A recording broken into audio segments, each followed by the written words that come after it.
It's 1 o'clock and we're here today. We're calling to order. It's okay. Welcome. Okay, we have a cut. I haven't heard from Catherine Strongwind, who's one of our members. And I think other than that, we're all here and ready to roll. So welcome to the, I think it's the 5th meeting of the Community Economic Development Committee.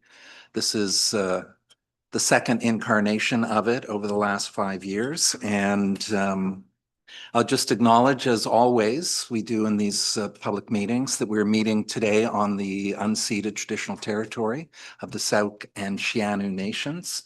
And we offer our respect and appreciation for their stewardship and guidance over the millennia. So approval of the agenda, please. So moved by 3 people. I'll go with Pearson and St. Pierre in that order. All approved? Yes. And we have adoption of the minutes of November 3rd. Moved by St. Pierre and seconded by Fisher. Yes. Okay. All approve? Yes. Okay. Those are particularly interesting minutes, particularly Gail Scott's report. So I'd just like to note today that Gail is unable to join us. She's up in the interior celebrating a notable landmark birthday. And we look forward to her return in January. Now, she did prepare a report for this meeting today, but we've opted to ensure that it's given in her words in person. So that will be presented in January. Okay, so today we have public question and comment period. Is anyone eager to share some thoughts? Now, as this meeting progresses, just a little idea of the format, because we have this one item on the agenda today, which is the Sooke Region Cultural Plan.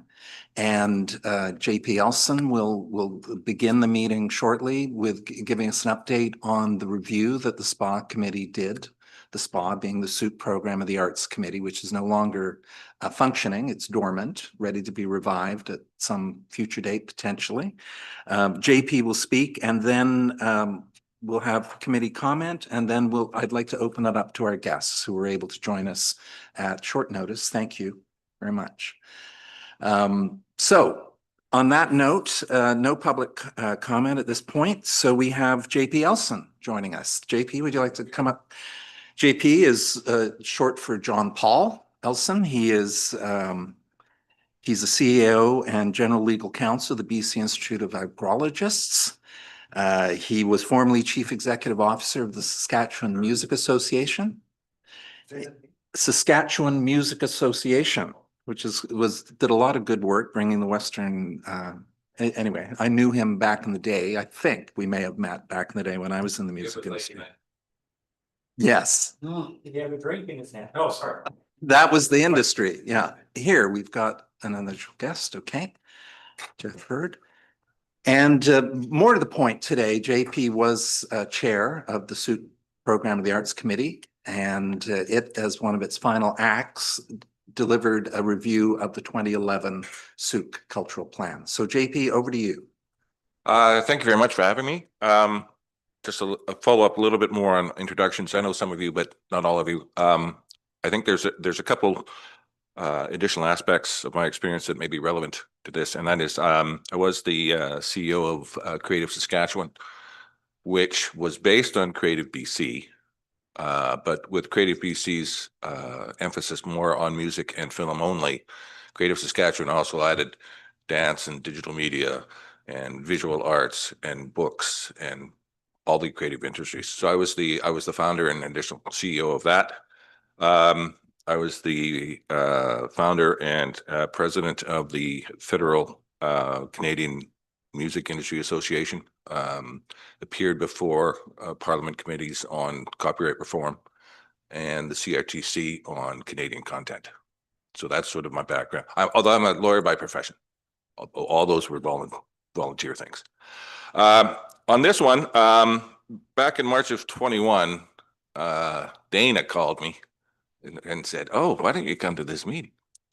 And that was sort of my introduction to Sooke, at this aspect of it. I'd been here since 2017, but I'd sort of been concentrating on work for the first couple of years.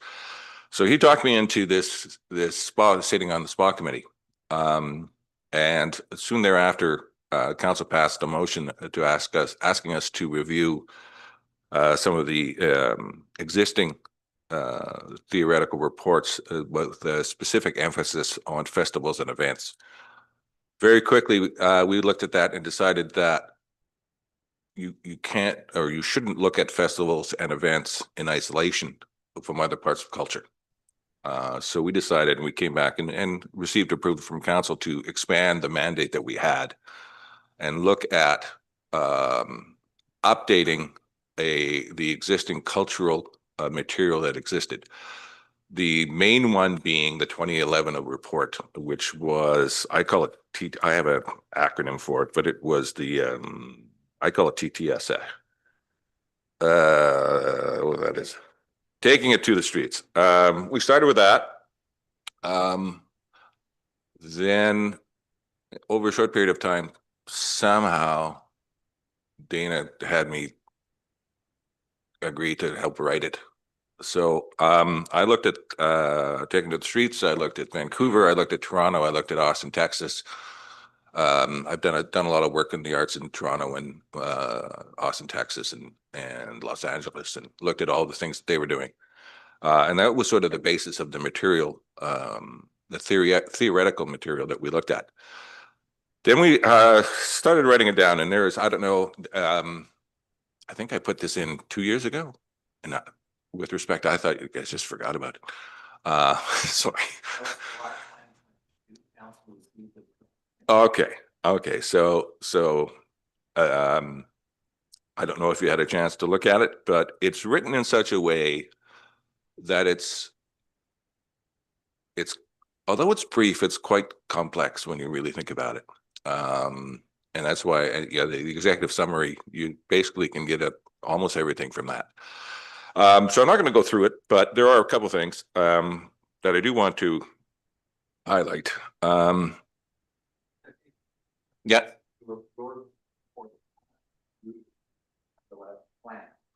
Oh yes, I mean it was an update of that, but I mean I think the substance is very, very similar, but there was, since 2011, there's been some pretty substantial developments, and that's sort of what we looked at there. The main one being, I think, is that the difference between the 2011 and the 2022 or 23 is that we looked at culture and the creative industries as economic development rather than simply support for arts. And that is the benefit to the artistic and cultural community in this district would be similar, if not the same. However, the goal is different. The goal is to use creativity and the vibrancy that comes from it to attract people to actually live here and work here. And that's the big challenge that, as we all know, of the very, very high percentage of people that commute in from Sooke. And to summarize, basically, what our theory is that by increasing the vibrancy of the district, not only will more people move here because of lower house price, but more people will stay here and develop industries and occupations that they can work from here rather than commuting. And it's those type of people that this is aimed at to attract and create.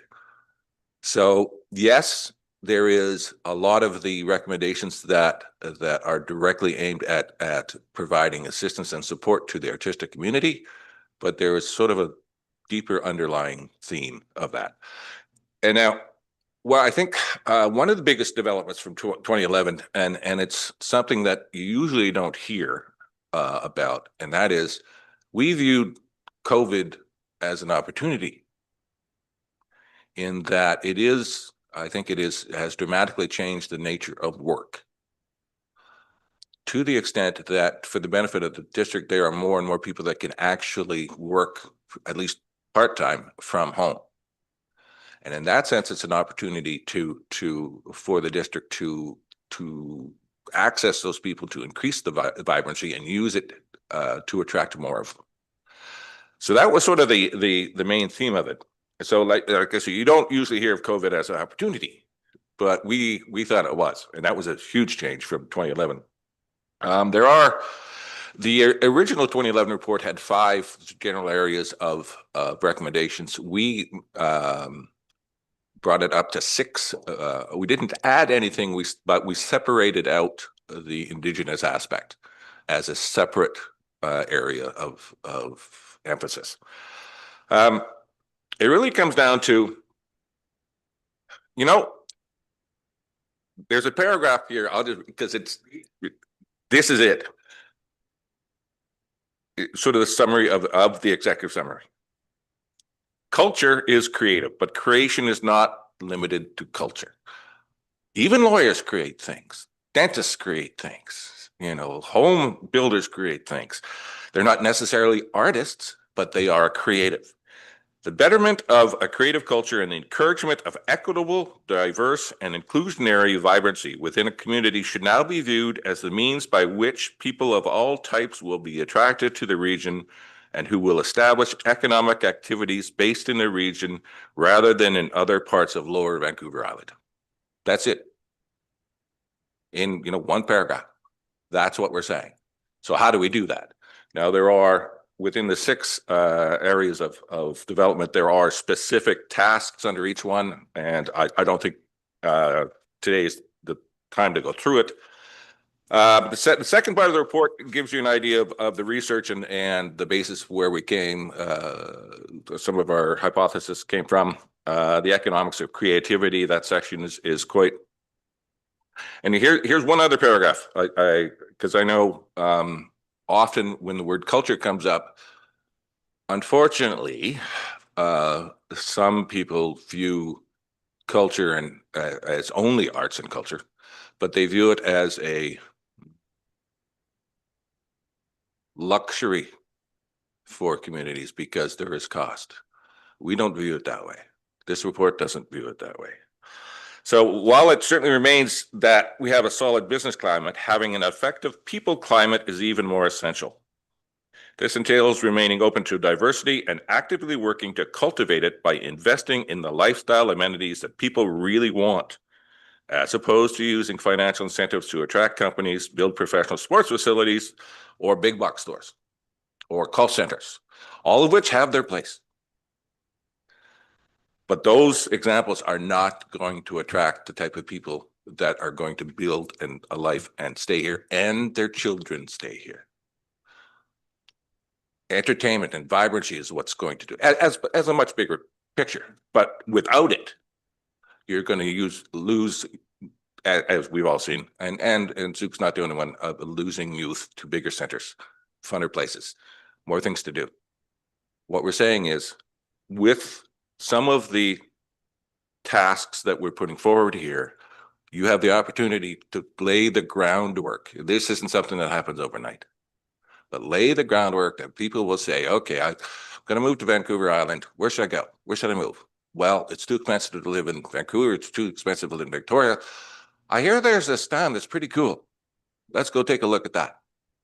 That's the type of stuff we're talking about. So the recommendations that are in here, I mean, are outlined to an extent. It needs a lot more work, but it's really without buy-in from the district to the theory. All these other things are details that you're never going to get to. With respect, you're never going to get to it. You have to buy into the theory. So that's where we're coming from on this. Okay. Microphone. Okay. So yes. So thank you for that, JP. Now you have 26 tasks in your report. Now 2011, they prioritized. They did high, medium, and lower priority. Of those 26, where would you suggest we begin? I have an answer for you, but I'm Okay. curious in your thoughts. Number 1 and 2, I think you have to strengthen cultural infrastructure, and there's many aspects to that. One very easily understood aspect of it is coordinate the administration of your cultural activities. Yeah. So much money of cultural organizations is used on administration that is duplication. You look at things like there are places in Toronto, there's places in Austin where they brought it under one roof. So I'd rather having 7 organizations with 7.5 photocopiers. There's just one big photocopier. It's not, I mean, I don't mean to slough it off as being simplistic, but it can be that simplistic. But there is more to just the one roof aspect, under one roof aspect than an administrative savings. Many times, and Creative Saskatchewan, Creative BC is part of the stew. Having creative people under the same roof encourages the exchange of ideas between them, and that's where the new thoughts come from.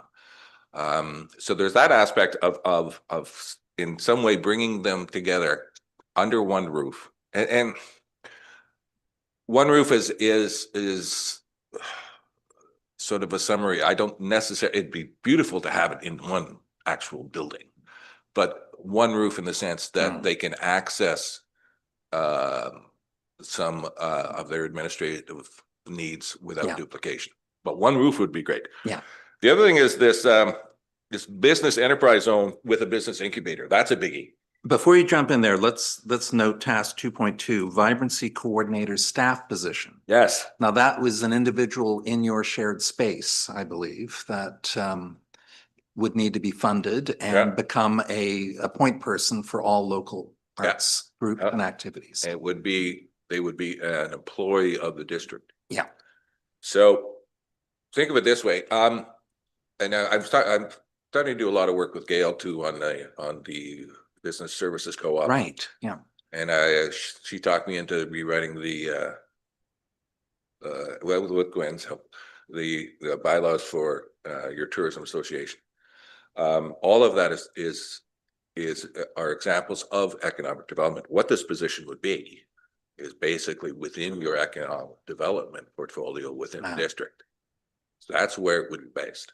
But the focus would be on encouraging and assisting the development of activities which increase vibrancy within the district. The problem with this stuff, and I touch on it a little bit here, is it's very difficult to quantify what the value of this is. That's always the problem with culture. You know, it's good, but put numbers on it. I mean, especially at the district level. I mean, the feds and the province can at least track their tax revenue. You know, in so many, we made this much PST after off the tickets sold to this concert. They can track that. You can. With a couple of exceptions, you'll see some municipalities that are bringing in the facility use fees, ticket surcharges on things. And the other one is the hotel tax idea, which we just brought in with sort of November 1st, I think, started to collect. That's correct. Yeah. And I've done some work with Gail, to assist that as well. So that's where the leap of faith comes in. Because there was always be, and rightly so, there will be people say, well, if I can't count it, it doesn't have any value. Yeah, it does. What you can count over time is the health and well-being of your citizens. So it's always been the problem, and it's a problem from New York City to Sooke and everywhere in between. But we believe it does have value, and you're at an opportunity here to lay the groundwork. That's why we called it 2030. Yeah. You know, it could be 2040 before, but at least you got to start somewhere. Right. Now, the other one I just wanted to quickly mention, both you and the original plan very clearly state the need for the Regional Creative Planning Advisory Committee. Yes. So that would tell me more about it. Get in the car and look over to my left and there's just this motherfucker staring at those that know me know I am a lawyer by profession, so you'll hear me use this next phrase a lot.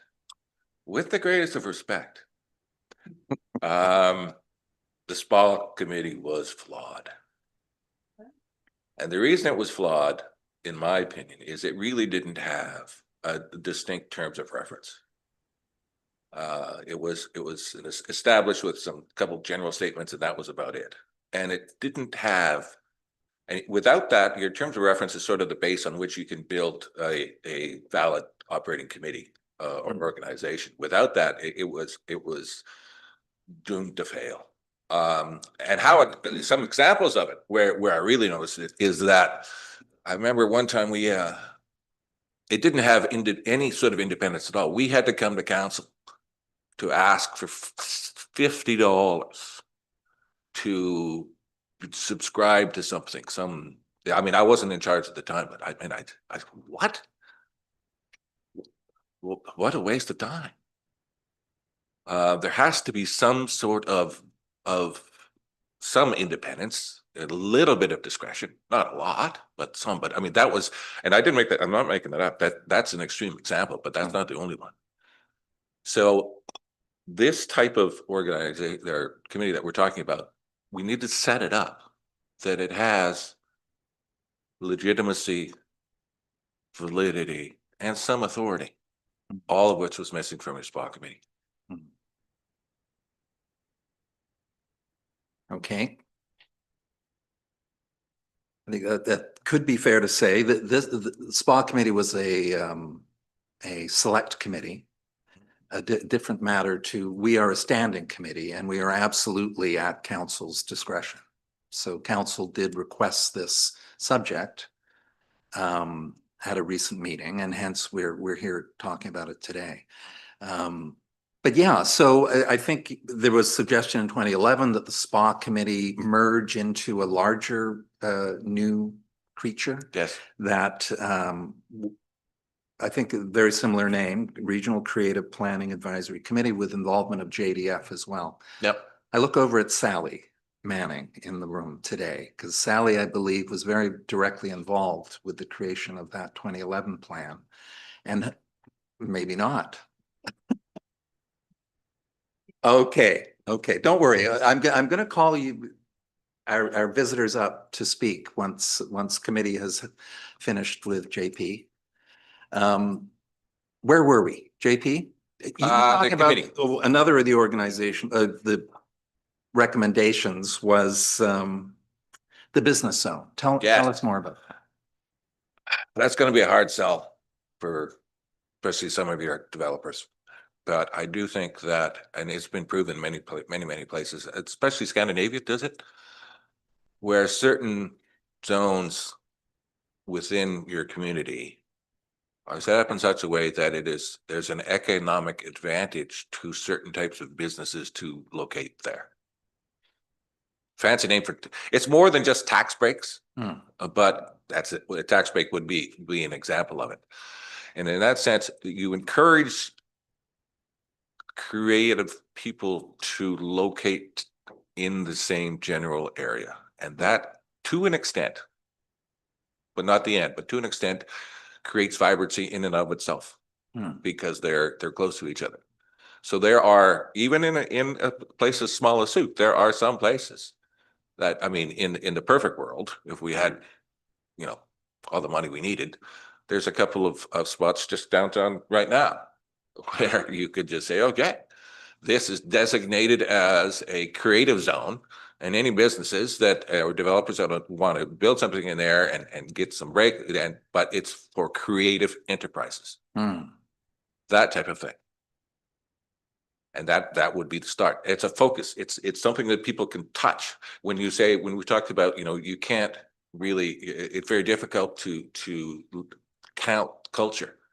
Well, if there's a building or if there's something and they can touch it, that helps. They say, look, there it is. That's the center. That's our cultural center. That's what we're talking about there. So an arts district. Yes. You know, Eustis Road Arts District. Yeah. Or what and if I may, yeah. And again, with the greatest of respect, although this isn't about Sooke, I think Langford did it all wrong. I really do. On Station Street. Yes. And the reason is it's better than nothing, but it's a destination. People don't accidentally go by it. You have to choose to go there to do something. And that's always been an impediment. Where it works much better if the cultural area is part of the business area. You know, think of it this way. And this isn't there, but a Sooke example would be the Evergreen Center, and the library. I know there's that big thing, and there's plans. Is that the Lot A or whatever they talk? That is Yeah, Lot A. Lot A. They talk about, but there's actually sort of a trail, a road from the Evergreen down there. Okay, put your farmers market close to that. Make that area right there part of your creative alleyways or whatever, because they're gonna come to Evergreen Center already. They're there. They say, okay, well, geez, I'll just pop around the corner and see if they got anything there. You can't do that in Langford. You have to make an intentional decision to go there for that reason.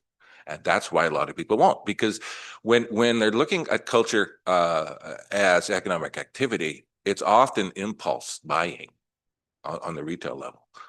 Yeah, so they don't go there, you know, unless they know what they already want. That's the mistake Langford made, but it's better. And if anybody from Langford here, I'm sorry, but okay, but it is better than nothing. But there are examples of that type of stuff. I mean, the thing where they use sea cans and that, yeah, that's a good idea. But that we need to put it in a way where it's more accessible to people who would not necessarily say, well, let's go out and look and see what the culture is today. Yeah. Okay, so thank you for that. Okay. I mean, we've all got the report, we have your review, and we have the original plan, so I'll invite questions to hello Microphone. Thank you. In the absence of Mayor Chait, thank you for reminding me, because this is one of my many flaws. Okay, so speaking order, Councillor St. Pierre was up first, and then Councillor Beddoes. Thank you so much. That's been great. I have a question about redundancy and administration for honestly smaller groups. I'm well aware of the huge amount of work that goes into simply marketing a choral performance.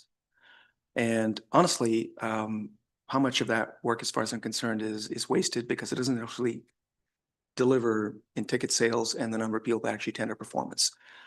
What would that look like, for example, in Sooke, where I think we have probably minimum of 3.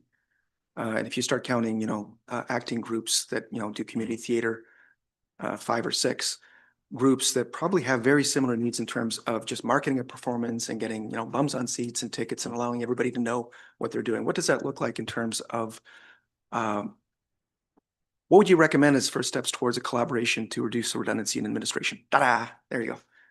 One-stop marketing. Yeah, everybody market.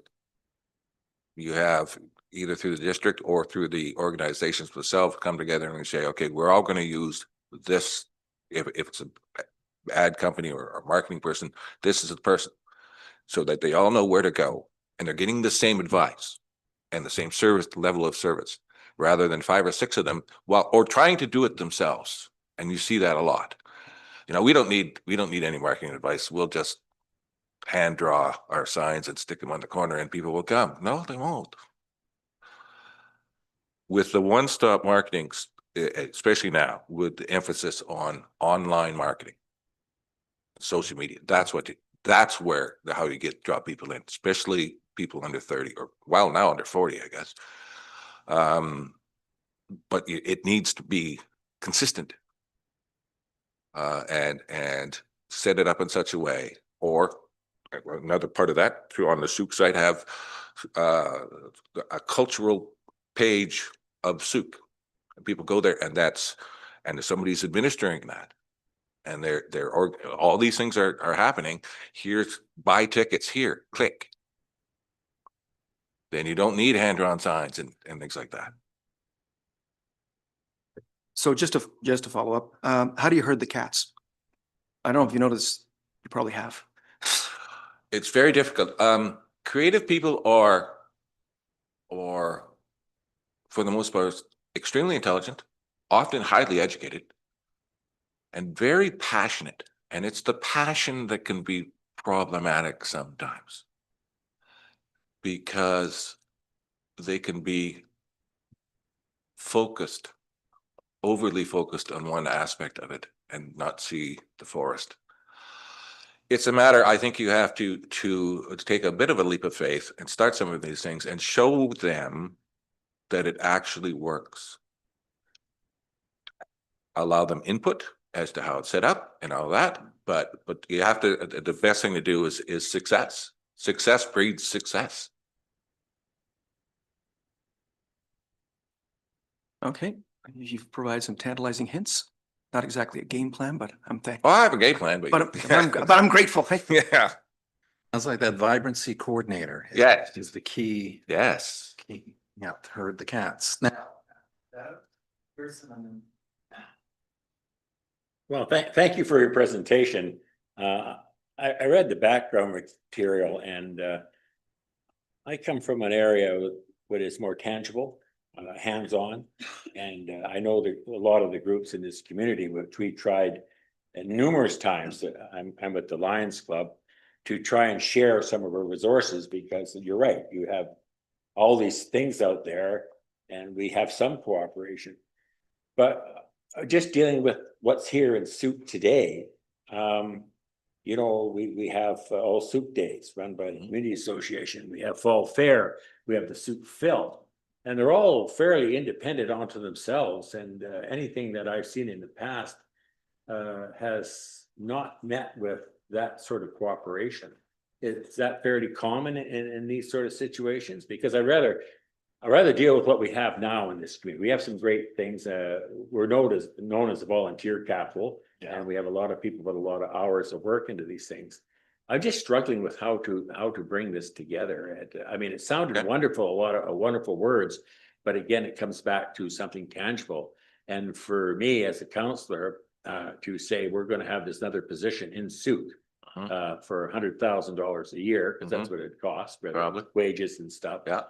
On a tax year, which could be pretty tough sell. Yeah. So, but so I have to find something in that to saying, okay, you know, we went to an economic development person, and I was a little bit drawn back with that, but I've seen some of the payoff. Yeah. But I have to, in order to put my name forward to do that, I need something tangible and saying, this is, and I know you said that's one of the hardest things, but this is what we're going to achieve by this. So I'm struggling a little bit with it. Okay, a couple of things. A little bit of a tangent, if I can address first, and when you mentioned volunteers, and we do touch it on the report, but we're all experiencing it, and that is the volunteers are literally dying, and they're not getting renewed in the younger demographics. Yeah.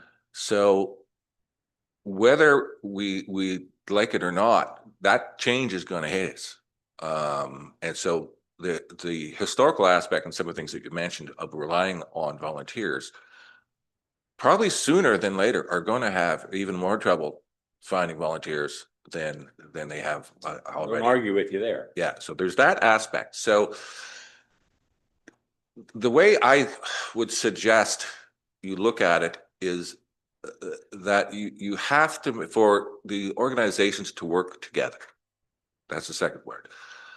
You have to make it economically worthwhile for them to do it. Not big money, but in the sense that show them that there are more economical ways of doing things. Help them where you can, and every dollar that's saved is one that they don't have to spend. And where success breeds success, they'll see that. Now on selling it, the big thing on selling it, and that's it's not just here, it's everywhere. Now, many parts of the world, the Americans especially, use foundations and you know, rely on the generosity of rich people. That is not the way that Canada usually works, nor should it, in my opinion. It's nice if they want to be nice, but I think that you would, to be safe, I would start small. and show some success. Now, a lot of communities, you will see that they say, okay, downtown Toronto, what was it? They got $5 billion to renew their waterfront. I mean, it's been a decade and they're only just starting it out. No, start small. Small successes, build on them slowly.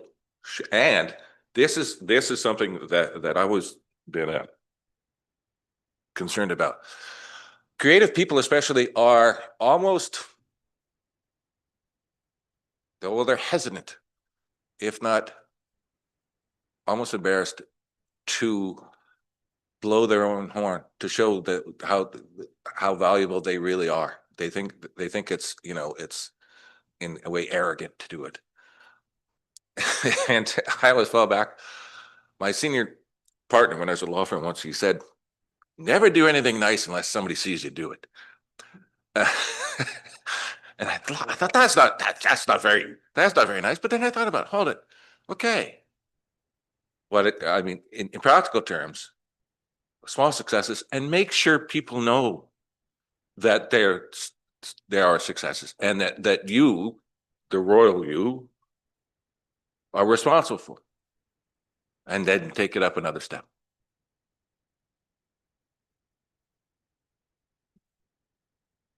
So, you know, I should note here as chair that, you know, the district is absolutely committed to the arts. In the current OCP and the new OCP, there are arts policy areas with objectives. The Sooke Program of the Arts Reserve Fund, which I think is currently at about 130,000, or is supposed to be by year end, is a fund that's been built up since 2010 and spent in dribs and drabs over time. We as a council are highly aware that our staff is at full capacity, and we're entering. So I agree, small steps will be critical moving forward. On the point of today, I think, is to revive a subject, but keep it from just gathering too much dust. Right, the 2011 action plan, their cultural plan, not a lot. I don't know if anything in particular arose out of that. To my knowledge, nothing. No. Now, the district, it has to be noted that the district does support arts and culture in a variety of ways. You know, first of all, with the draft OCP, the Action 82 is to update the district's municipal arts program policy and the Sooke Region Cultural Plan. So that is a identified action. And here we go. So You're successful already. Yeah, I think there are 8 reports that need updating. Okay. So one of the keys might be to hopefully fast track this particular plan's update. There's also an objective to make space for arts and culture in the community through space, arts and cultural spaces. And just quickly, our budget, annual budget, we do supply line item grants, the Sooke Phil, to the Harmony Project, Amber Academy, Sooke Arts Council, and the Sooke Fine Arts Society. And we also have a community grants program that supports Sooke, Friends of Sooke Parks, Sooke Community Choir. Choral Evolution has received community grants. And of course, we have the MRDT, its one-year tactical plan includes a number of, you know, the focus is on cultural explorers, a secondary focus on free spirits who want to come to a community with a vibrant culinary and cultural scene. And of course, Ms. Moog. I always have trouble. Let's do it one more time. Miss Moog with an O. She is working on a community investment program because her point is that what's not working with our community investment to arts and other areas is that it is fragmented and ad hoc, lacks coordination and consistency. So she is developing a new approach for district funding. So I think, you know, and I could go on and on as I do, but one of the key points today is to highlight to the arts community that you need to advocate and you need to continue to make your presence felt as we continue to find ways to fund and support. Now we have speaker's order, and you are at the back of it, Tony. next up is Councillor Pearson, then Scott, and then Gwen, and then you two. Thank you. Thank you. Welcome. Thank you for working on the plan and thank you for, and I guess maybe it's just re-energizing. Maybe that's the point. You know, I think it's always in the back of our minds and, you know, to Councillor Beto's point, you know, budgets come along and, you know, we're expected to be looking at budgets, shaving budgets and all of those things. So I have a couple simple questions and I really like a couple of things that you talked about, like pre-zoning land. I think that's an exciting possibility. I know that there's a few councillors have talked about it, but a cultural pre-zoning, which is kind of, you know, a little bit, I haven't heard of that one before, but I really like it. I think about Chemainus when I talk about a cultural scene. Yep. And, you know, they were an industry town at one time and then they've reinvented themselves. You know, they've got the theater. They started with murals, like something simple, and that starts pulling in that cultural vibrancy. I guess, I think my question is, how do we take it, Councillor Beddoes' question, how do we leverage our existing cultural good things? Sooke Fine Arts is a great example. We have so many tickets that get sold there. Do we have a way through economic development or through our Gail Scott to translate that into benefits, tangible benefits to our town? You know, you could take room nights in a hotel and say, okay, well, they spend $200, but is there a way, is there a formula? How many people attend Sooke Fine Arts, which is hugely successful? What does that translate to our town and what's the return on ROI? How do we capitalize on it? You've touched on several things. One other example, not just Chemainus, but the main street of Ladysmith, Right. is The light up. hugely, yeah. So it can be done, in small places. Yes. One of my responses to you would be that although we talked about it's very hard to quantify, that doesn't mean you shouldn't try. Right. Ticket sales, number of ticket sales is an easy one, but you'll see a lot of the bigger places now will have people in the crowd doing surveys and you know, where you're from, how much do you spend in your hotel, and in that way gather some sort of data. I mean, it's not perfect and it's statistically probably not, you know, one of the greatest, but at least it's something. So again, it's a thing. If you're going to do something, make sure somebody sees you do it and count what you can. There is though, and there's no denying that there always will be a leap of faith at the beginning. And going back to the, you know, small steps, but I would keep coming back to this vibrancy coordinator. I mean, you have to have, and it doesn't necessarily be just one person, but you got to start somewhere. But have a common point of contact for all of these groups. And you're not going to force them to amalgamate or you know, that's not the way to do it. I don't think, in my opinion, but to give them a common person that can be their voice and communicate to other players in culture what's happening and what's working and what isn't working and what is there to access and what there isn't and what is needed. Because right now everybody is on their own. And there's and like when I talk about not amalgamating, I'm certainly not suggesting that everybody needs to come under one big group. That's been shown many times not to work. But they can have some common, share some common interests and access common facilities to actually move themselves forward. But count whatever you can, because then it really helps when you go to provincial and federal grants. If you have some sort of numbers. Yeah. Yeah.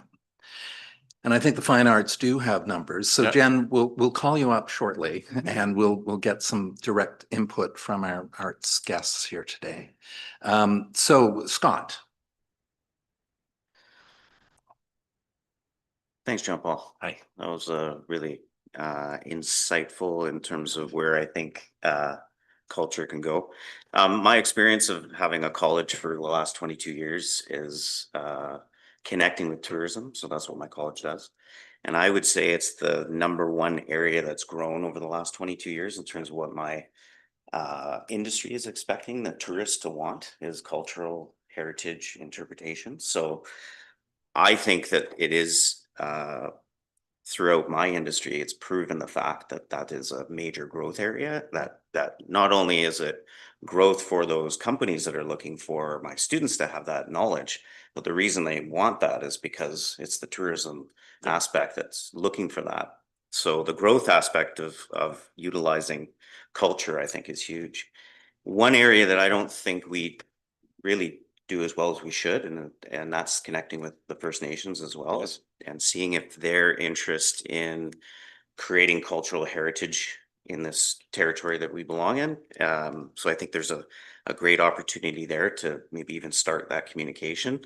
And that starts with one person, I think. I agree. And I don't think, taking into consideration that we have these great already associations that are already set and they have lots of capacity.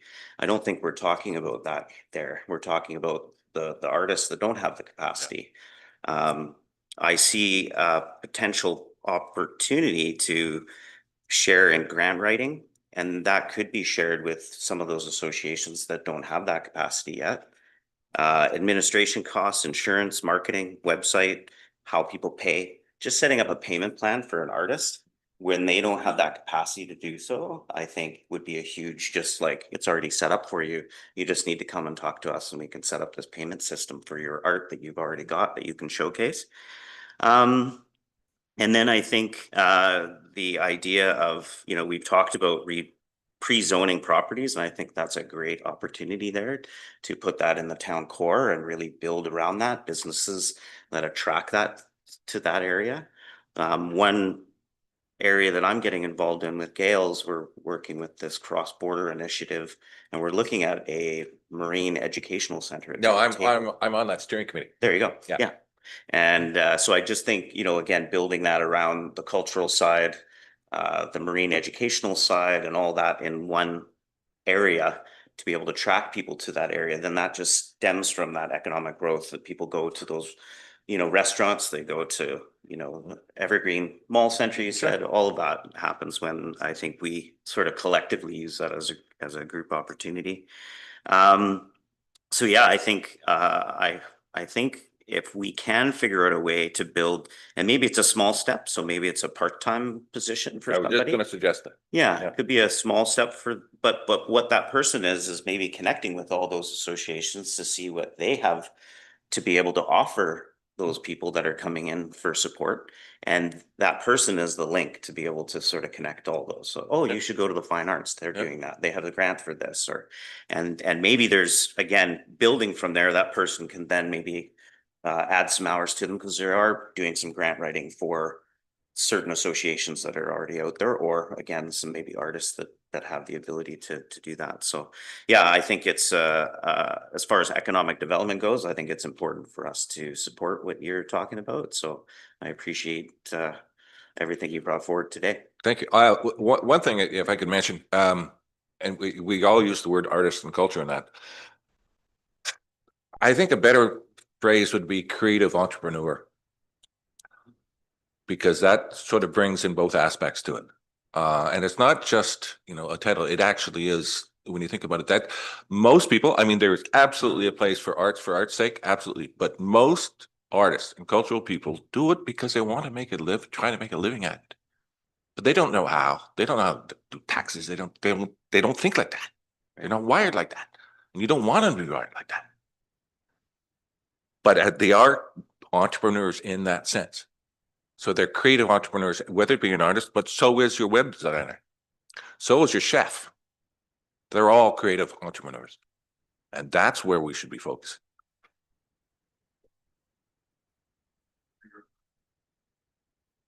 Okay, so Gwen and then Tony and then, yeah. So I'm thinking a little bigger. Really, you? I'm all I'm about surprised. arts and culture, and in fact, I didn't win the lottery, Jeff, so I haven't been able to. That's my philanthropy goal. But what I see lacking for our community culturally, arts, our Harmony project. I had a great visit with Kelly Dunn at the hairstylist the other day, actually. And we can get a lot of federal grants, provincial grants, but we need the land. They'll help you with building. I visualize something like the Mary Winspear. Yes. Where you can have extra income by having a hall that you can have catering and a kitchen. Our fine arts could maybe have hall, areas all around where people wait, or the gallery can be all year. Our business, all the downtown, what businesses I communicate with downtown, we really benefit when that fine arts is in. But instead of having a rush to turn an arena into a beautiful venue where they're running out of volunteers, we could have a full year art gallery that they can curate. It is, that's it. There is a part in here. about So, that. yeah, I read your report, but we need the building. Yeah. We can have a staff member to help maybe get the projects and find numbers so that we can write grants. But from what I understand, our Harmony project, our theater groups, they can't secure the high school. That's supposed to be a community high school, but they can't secure it in order to pay thousands of dollars to get the rights to a play. They don't just download those things. It's quite a serious business. They need a year ahead. Well, they're not allowed to book that far ahead, so their hands are tied. It's very frustrating. There's 100 kids that take advantage of that program. And so not only is this building important for all a place, we need a center, but they need the land. But it's also important for our families and our community and our tourism. Heads in beds. If you can have like a Mary Winspear Center where you've got different events, even the Ducks Unlimited have events in there, it's broad. But there could be an art gallery that's constantly set up. There could be community rental. Your income would come from many avenues, and they could all work together. One admin team right now would maybe be able to help get some numbers to get the grants, but they can't get the grants without the land. So where do we find land for this? That's where your leap of faith. Yeah, we have to have you gotta comes from. Now, I know, do it anyway. I know Paulwood is trying to put that together, raising money on the beach, and I wish them luck on that. I think they're ahead of Langford on that aspect. But again, I think small steps. I think it's doable, but we have to. But they're on your way to a soft seat theater. Yeah. There are other, like, you can, how about an outdoor amphitheater with concerts? You have that small one, yes, over there, but it's not an amphitheater, and it's not very big.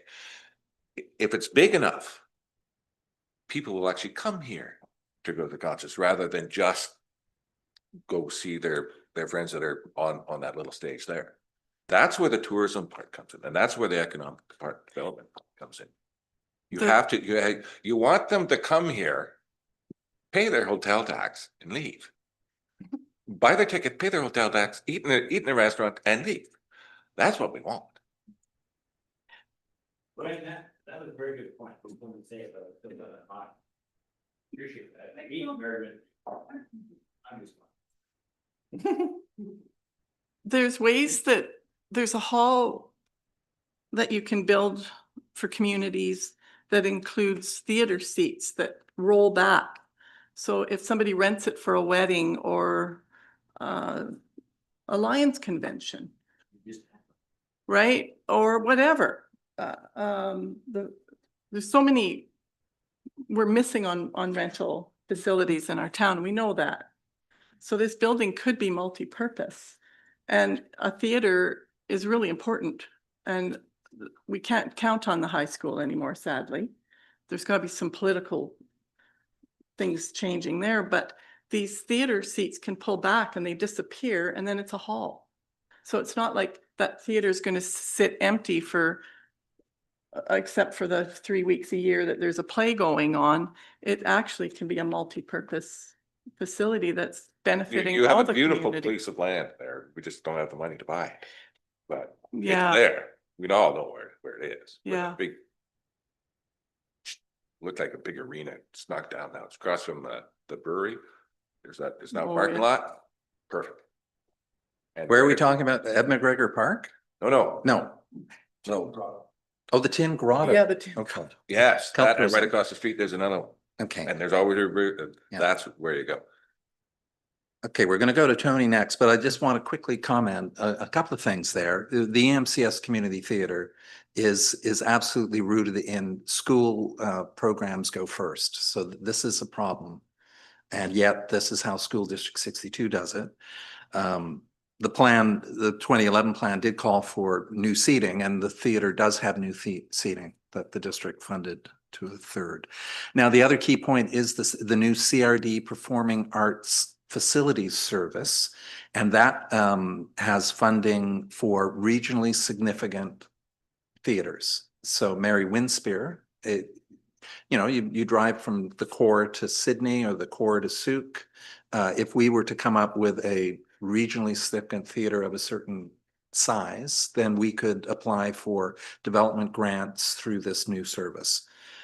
So that is absolutely possible. What I keep hearing is a desire for a black box sort of small scale theater or performing arts space, creative space in town.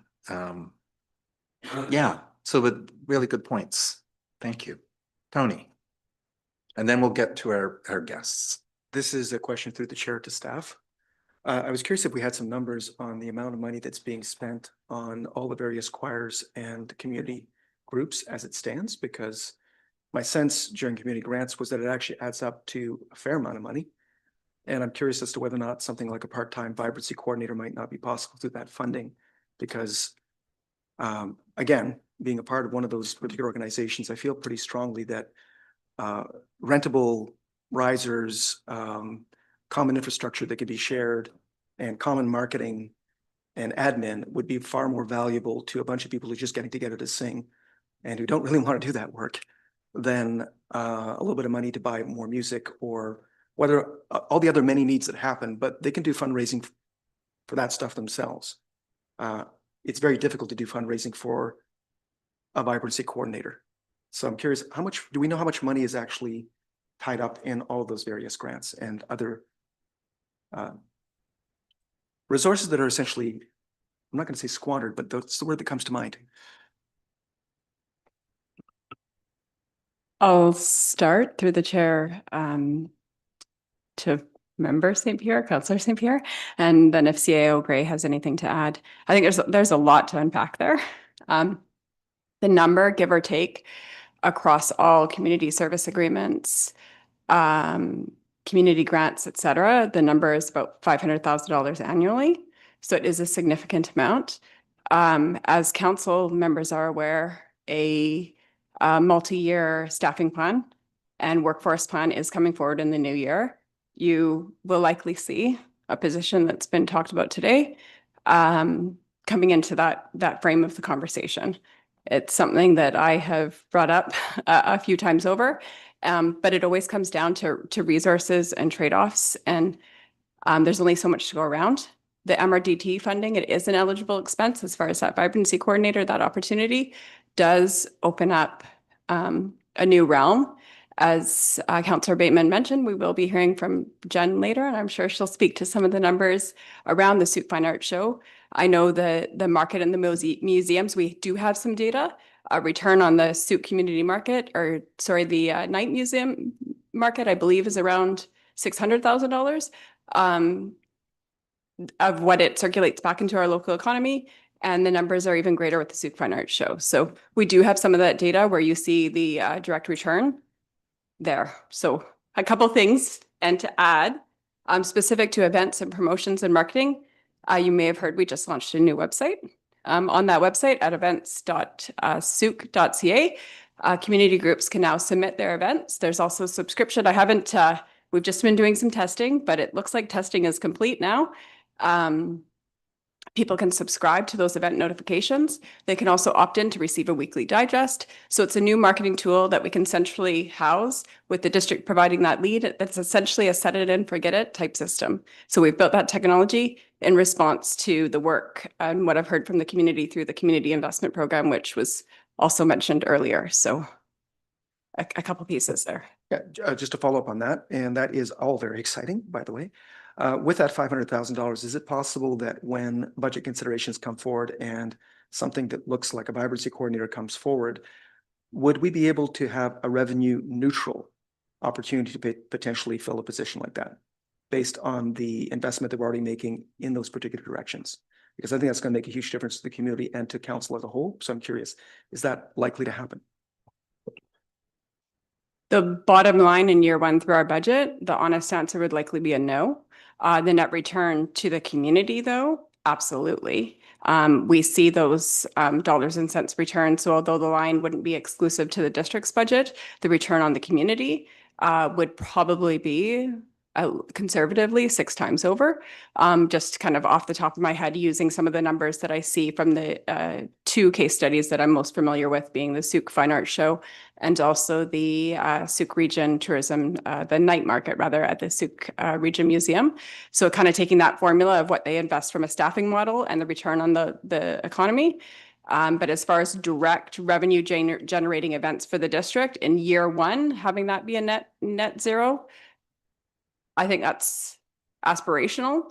But perhaps in out years as an event grew, that's a revenue generating event, is the possibility there? Absolutely. We see it. It's a business model. I think my question was actually misunderstood. I'm sorry. Thank you for all that information nonetheless. But what I meant was, given that we invest a certain amount into assisting various arts groups and all sorts of similar groups that are doing their own marketing, doing their own grant writing, doing all that work themselves. If we were to say, sorry, that's all gone now, but you now have a vibrancy coordinator instead. Could we do something revenue neutral like that? Not generating additional income that actually, makes up the money, but just saying, no, we're not giving that money out in grants anymore. We're going to hire someone instead to help you all with grants elsewhere, potentially. Is that something that where the numbers would actually crunch out properly? And I know that's may not be something you can immediately answer, but maybe you can. I don't know. We are acquiring some of that data. So through meeting with various community groups around the community investment program to make sure that we're maximizing the return. Do we have an answer tomorrow? And it's a part of a bigger change management when it comes to supporting those groups and truly responding to what their needs are. We need to build the infrastructure to sort of close those gaps. So for example, something that we heard from every group was around a centralized events calendar, which we've also heard today. So that was a low hanging fruit piece that we could see a small win. And I'm pleased to say that we've got that in place today. I'm not really answering your question fully there, but hopefully that's helpful. Just as a note, I think council will want to see some numbers in terms of, can we actually do this without raising taxes? It's what it comes down to. So. One more, then we'll. I actually appreciate the point you're making there. I'm wondering if there's the ability for us to measure the grants that do go out to these associations to be able to find out from their perspective if this would make sense. And maybe not the associations that have been around that probably have all of this in place. But I'm just talking about those groups that are smaller, that get these grants and go, yeah, we maybe wasted some of that money on admin because we weren't good at admin, but we had to hire someone for admin. But if we had somebody that actually had some administration capabilities and marketing capabilities, and we specifically put that money toward those people to help those associations, I think that dollar figure that we're talking would be spread a lot easier. So maybe just asking them, would this help if we took these 5 things off your plate, and then be able to create more grant opportunities potentially. Maybe we have $1 million now because that grant writer was able to find other grants and not waste that money on certain aspects that they don't have that capacity to do, maybe. So. Okay. Can Good I, points. Yeah. can I make a final? Yeah, please. Yes. Final statement? A couple of things. Great to hear about the events calendar. That's certainly the infrastructure or the hardware, so to speak. My experience with those, they are essential, but you have to have someone driving it. It's like, Instagram. Unless you have somebody there that every second day is going to update, and it becomes useless, especially when the people that are going to contribute content are usually volunteers, and they forget to update it. They forget, or they have other things. That's where your part-time coordinator comes in. They drive it. They phone them, every week. Say, okay, what's going on next week with you guys? Okay, let's update the stuff. That lastly, just sort of a theoretical statement, and we've all used the word support, myself included. What I really tried to get through in this report here is support is often again, sort of a luxury word. We are helping people out. Don't think of it that way. You want to partner with them to increase economic activity in our district through vibrancy and attract the people that will make the type of this town grow and prosper. They're entrepreneurs. They don't need your assistance. They want to do it themselves with a little help. Okay, thank you very much for this presentation and Yes, microphone, and we will, I trust you will be part of the evolving nature of whatever arises out of today. sure. So, okay, good. Now take a seat, and we'll take this opportunity. We have three sets of individuals here today. We have William Wallace from the Sooke Arts Council. Thank you for being here, William. Sally Manning is she's a mudslinger. She's a potter, right? She makes wonderful mugs, and you can find her downstairs at the community hall occasionally, and those are great mugs. I still use mine every day. And then Sally was the former chair of the Sooke Fine Arts Society. You were not. Okay. You were what? The show, which of the Fine Arts Show. Yes. Okay. Got it. Thank you. And we also have from Sooke Fine Arts Society itself, we have the president, Jeff Head. We have executive director, Jen Hayward, and administrative coordinator, Wendy Johnson. Okay. So since we've been talking fine arts, would one of you like to step up and tell us? I think we'd like to hear about the economic impacts of your show. And yeah, Jen. First of all, please excuse my croaky voice. I'm just getting over losing my voice, so it's just coming back. Anyway, thank you so much for inviting us here today and having the opportunity to speak to everybody. So my name is Jennifer Hayward. I'm the executive director of the Sooke Fine Arts Society and show. And yeah, in terms of surveys, we do gather surveys throughout the show. We have on average over the last it's increased, it's obviously grown over the years. We average about between 8,000 to 9,000 visitors over the 10 days of the show. We do have a survey that we include in your program. And the nice thing about that is that everybody is quite keen to reply because they get to vote for their favorite piece in the show.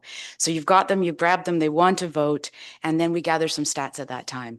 And what we found is that we have a very good return on that survey. It's on average anywhere between 25 to 33% return. For any survey, that's really, really good. So, of course, not everybody responds to all the questions. So we do our best to extrapolate out from that. But what we have found is that when we ask people in terms of their whether or not they stay overnight or eat or spend money in Sooke, we extrapolate out. So basically staying overnight, 12 to 15% of our respondents said that they do that. And we expect that's probably higher. And eating or spending any money in Sooke is 20 to 25% of our visitors, and which is actually very good. And we also expect that to be higher. So we do know that we are an economic driver for the town during the time of the show. And, you know, as Gwen has said, it makes a big difference to our local businesses. We have an info booth at the show, so we encourage anyone who comes to visit the show to explore further into Sooke. And they often do come and ask all sorts of questions about how they could do more things while they're here. And one of the things that next year is our 40th anniversary, so it's an opportunity to further boost Sooke and the show and try to bling it up, I guess you could say, and maybe as we've talked about, in coordinate some events around the time of the show. The report talked about the festival aspect of coordinating events. The interesting part about coordinating events, which would be wonderful, have a central location where businesses or groups in Sooke could go to see what else is happening when they are considering putting on an event. Sometimes it works very well in your favor and you can bring more people to go and do other things in Sooke. And sometimes it works against it, whereby you're dividing your people. And we know that we've heard sometimes people getting frustrated where they've booked an event and then they found out another group has also booked an event and they're dividing their audience. Yeah. And so if there was a central location where you could touch base and find out what else was happening before you even got to that point of booking it, that would be very useful. Same with the calendar. I think that's an excellent idea that came out of the report, and something that Christine is working on, is so that there was a go-to place for anyone who was visiting Sooke to know exactly where to go. And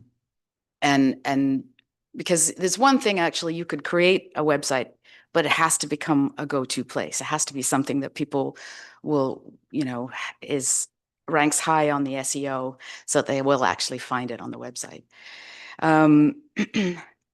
In terms of, did I answer your question? Would you like any more information about that?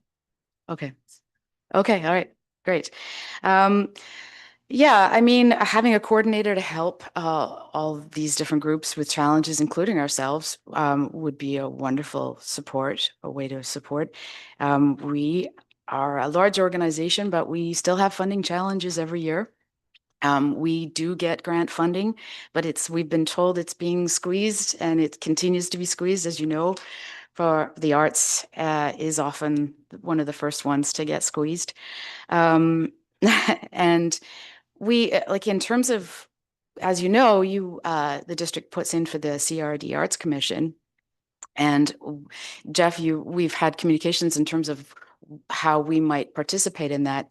And we have in the past, but they've changed their regulations and such that the financial requirements are a lot higher than they used to be. They require financial statements of a review engagement, and that's not the level that we have. So we are immediately not able to participate in that, and which is very frustrating. It's as probably one of the few organizations in Sooke that could possibly participate, we are not able to. So that's right. The project or the organization, even the project funding, which we have done in the past, now requires a review engagement, and we have a compilation engagement. So that removes us from that running. So, and then also, you know, we do have some funding towards advertising, but we could market as much as possible, but then we had significant challenges this year in terms of parking at Sea Park. We can bring all the people in, but we can't park them. We had issues with the road, and so people were coming in and we're seeing them turn away and go away again. So that's a challenge. Yeah, let's see what else. The venue would be a wonderful thing, having an arts venue. It would help support all the artistic groups in the region. We would have to change our business model to make that work for us, but it's still something that we would fully support. And yeah, I'm trying to think if there's anything else. Those are the main things. There may be opportunities, I don't know, but I know that, for example, the arena is actually, they pull the ice out in mid-March. And then there's only been a few groups that have taken advantage of that space up until the show. And so maybe there's some opportunities for them. It's not necessarily ideal for all groups, but there is a rental fee and that's quite high. So so there may be some ways. But I think there is an opportunity to at least start small and grow and show an investment in the arts. So Sound representative, if such a thing as regional creative plan. Oh, If such a thing as a Regional Creative Planning Advisory Committee was formed, yes, fine arts would need to have a seat at that table. yeah, we obviously. would be happy to. Okay, Yeah, yeah, that could be one of those small steps in the near term yeah, where this because this committee must move on to all sorts of other business, right? Yes. So, yeah, okay, good. Okay. Now, the chair of the CPARK Commission, Al, do you have anything to share on the value of that art show? Yeah. Yeah, we know the value of the art show. There's no ifs, ands, or buts. And I wish we had more parking for you. And but you know, we're limited in a lot of things down there, which is unfortunate. But we welcome you there every year. And Yes. for me, from being a counselor and a CPARK chair, I know the value of that one event for Sooke. I mean, talking about putting Sooke on the map, that is one. So, you know, if we had another 4 or 5 events like that for different things, we would be a center that people come out to. yeah, I mean, we used to have all Sooke days, which was a big draw. People came from all over Victoria for that. yeah. They're trying to resurrect it. It is happening. So yeah, no, but just the value. You come back for a discount again this year, no doubt you'll get it. But I can't speak. I was just one of a few votes, but yeah, you're valued, very valued. Thank you. Thank you. Okay, Scott? I'm just wondering about the parking, if maybe a shuttle service to EMCS. with Yeah. All that parking they have there, usually you're running it in the summer, I believe, and. Yeah, So, it's been very challenging actually to find a shuttle, and we have managed to do it on a specific night. We actually moved our special event nights from Thursdays to Fridays because of the crossover with the night market at the museum. And now we do have one night where we do still have a crossover. And with this year, we coordinated with the museum and with CPARK to go together on a shuttle. But it was a fairly high fee just to get somebody.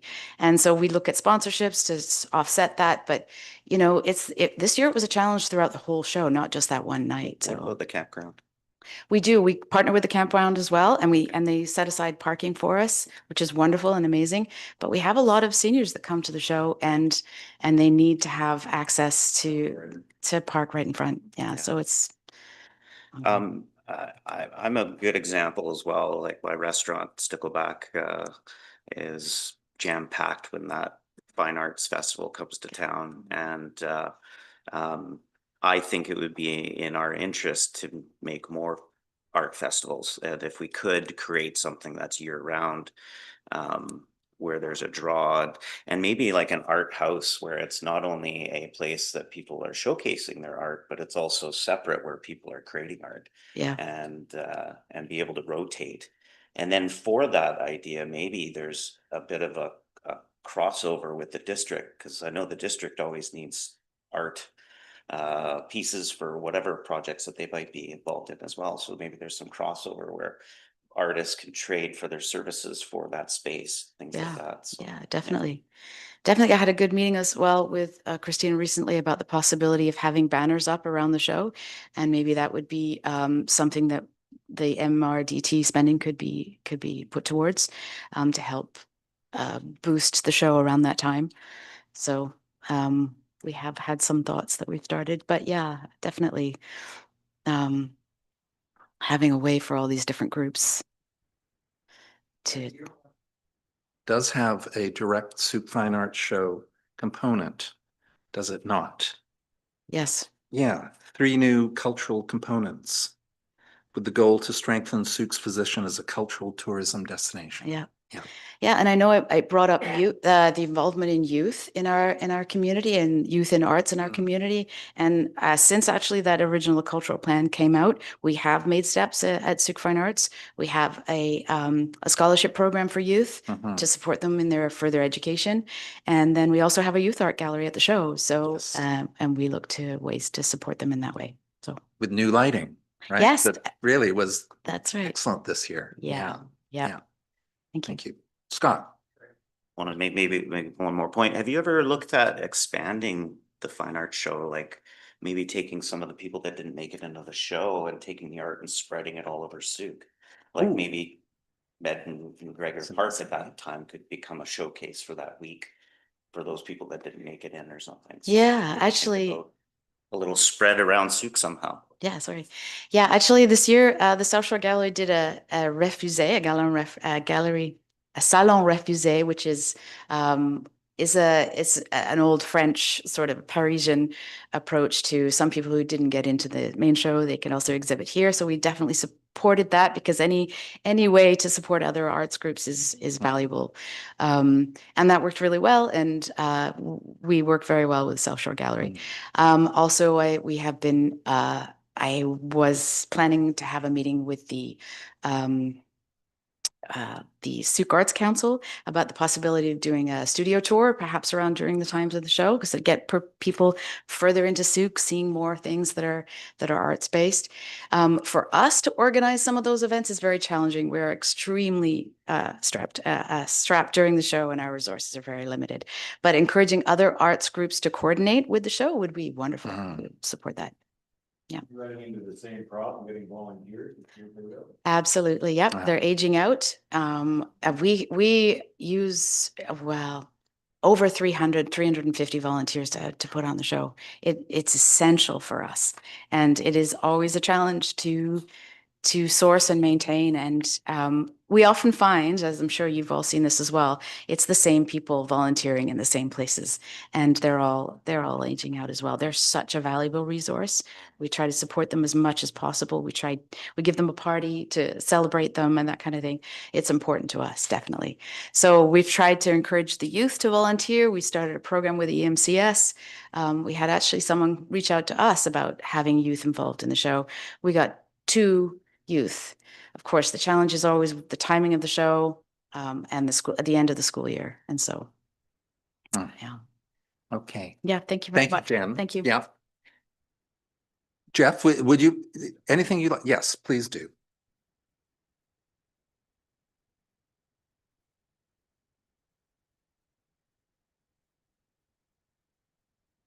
Press button. Here we go. There we are. It is. My name is Jeff Head. I'm the president of the Sooke Fine Arts Society, and I just want to support Jen in some other comments. Just so you know, you're wondering what the value of the art, how you can bring more money into Sooke. There was an article written in CTV News on October 29th of this year that basically stated where every $1 that's invested in the arts, there's a $29 return. So that's almost a 30-to-1 ratio for every dollar that's invested. The arts, and that's that general version of the arts, in Canada alone took in an additional $65 billion into the economy last year. It is no small change anymore. The sports arenas, the sports that's out there that we build for, we've forgotten about the cultural side because the cultural side is as vibrant, if not more. And again, since 2011, the growth of the arts and the budgets has actually outpaced key industries in Canada, including the oil and gas industry, construction, and manufacturing, as far as growth goes. So just in support of the direction you're going and what happens, it's a worthwhile investment. And it's hard to put those numbers around it. I get it, but Jen and the group has done an incredible job of tracking that information and trying to provide us with that growth each year. As Jen mentioned, this is our 40th anniversary. It's a big year for Sooke Fine Arts. We met previously with Jeff. We were also going to be meeting and have met with our local MLAs and local MPs and looking to the government to help them, to have them figure out a way to help us support the 40th anniversary. There has been discussions about shuttle buses. Our MLA has basically said he may have some good information with the people in BC Transit that can help support that as well. So we are looking at ways to increase the activities within the show. The show sales, the art sales actually are global. They are not just in British Columbia alone. This is the largest juried art show on the island. I don't know if you people know that. We get 1,500 pieces of art in on an annual basis. Like we can only roughly display about 375 of them just because of the limitation of CPARC. So if there were opportunities for a larger venue, and Councillor Fisher, I love your big vision. It's a great idea because it would go a long ways, I think, to just continue to support the arts.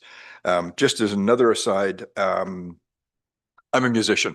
So again, part of the arts culture, when the Kemp Lake Music Cafe basically closed up about 8 years ago, my wife decided that we needed to make Shirley the world center for music. And so we've been supporting live music in Shirley since that point in time. There's a little site called Shirley Loves Music where we have music jams. We try and do it monthly if possible. But again, I'm surprised at the number of large, very talented, very vibrant musicians that come out from Victoria all the way out to Shirley just to play on a music jam session. There are music jam sessions here. I know a lot of the local bars and stuff support it as well. So it's not just limited to the arts, but that encouragement of having that central place to play would be incredible. The 39 Days of Music in Duncan is a prime example. Again, just a great draw. So just in support of that. And just as another aside, my wife and I do play music in seniors complexes in Victoria. And there's one thing that we do note, the importance of music and the importance of basically the arts is that we have seen seniors in seniors homes who are suffering from dementia and who are virtually comatose when they wheel them in a wheelchair. And when we start playing music and the music hits, they will actually come alive. They actually lift their heads and will be voicing and singing the music. So it covers a broad range. It covers the young people all the way to the seniors. So it's not just music, but it's everything from the arts and cultural side that's extremely important. So just to support that, Jeff. So thank you. Thank you. Just wanted to comment. I like your comment about dealing with the seniors with Alzheimer's or those things, because I was involved with the music festival at the Special Woodstock where they did it for kids severely handicapped. They come in bed sometimes, unresponsive, but as soon as they crank up that music, everybody's bobbing their head and making movement. So it does have a big effect. So I appreciate what you said. Thank you. Yep. Great. Thank you for your time.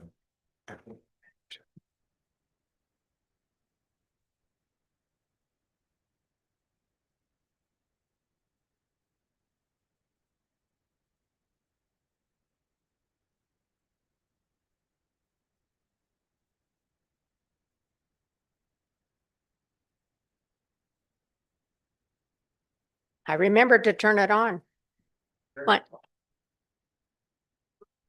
My name is Sally Manning.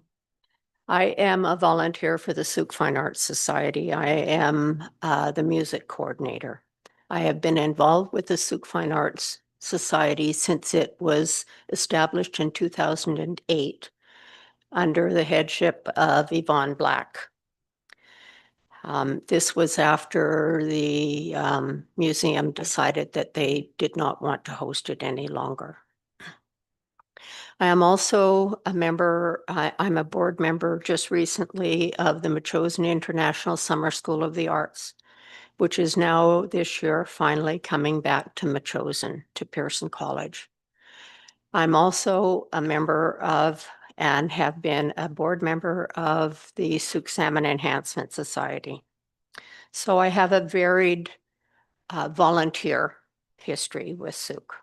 I'd like to speak to the committee on a historical basis. as chair of the show for 2 years in 2011 and 12. I remember standing before council begging for $7,000. We had basically had to jump through hoops. So I am really, really pleased that Sooke Fine Arts is now a line item. I also remember cornering Mayor Milne and Kevin Pearson at a coffee shop in Sooke because there was a comment made during one of the council meetings about support for the arts. And I remember just tagging onto your ear, Kevin. Are we going to get support from council? And you assured me that we were. When I say we, I'm talking about Sooke Fine Arts. You did promise it. You did promise it. But the other thing you should know is that over the Christmas and New Year's holiday of 1999, when we were going to 2000, my husband and I spent 3 weeks in Sooke. And we had plans on going everywhere in Victoria. The only time we went into town was to go to Langford to Superstore. We spent our whole 3 weeks traveling around Sooke. And it was at that time that we decided we wanted to move here. And our reasons were, it was close enough to Victoria to go in for whatever events we wanted to. It had its own Philharmonic orchestra, if you please. And we attended one of the concerts during our time here. But the big kicker for me was it had a fine art show every year. That was incredible because at that time, Sooke was about 8,000 people. So we moved here because of that. And I remember when Yvonne Black started the cultural mapping project, I was part of that committee. And my comment about moving here for those reasons was included in the mapping report. There are people who come here because of the culture. They don't have to be dragged here. They come here because of that. Not only is there a lot of sporting events and trails and what have you, this community is rife with artists of every type. And for the District of Sooke to drop and forget about the cultural planning report in 2011 is really a sad comment on the district. I am so pleased that you are planning on re-energizing cultural planning for Sooke. Please let that happen. It's too important to this community not to have it happen. Those are my comments. Okay. Okay. And the key point around the re-energization is collaboration, that the district is a portion working with this wonderful range of art groups, many of them affiliated with the Sooke Arts Council. William, please join us.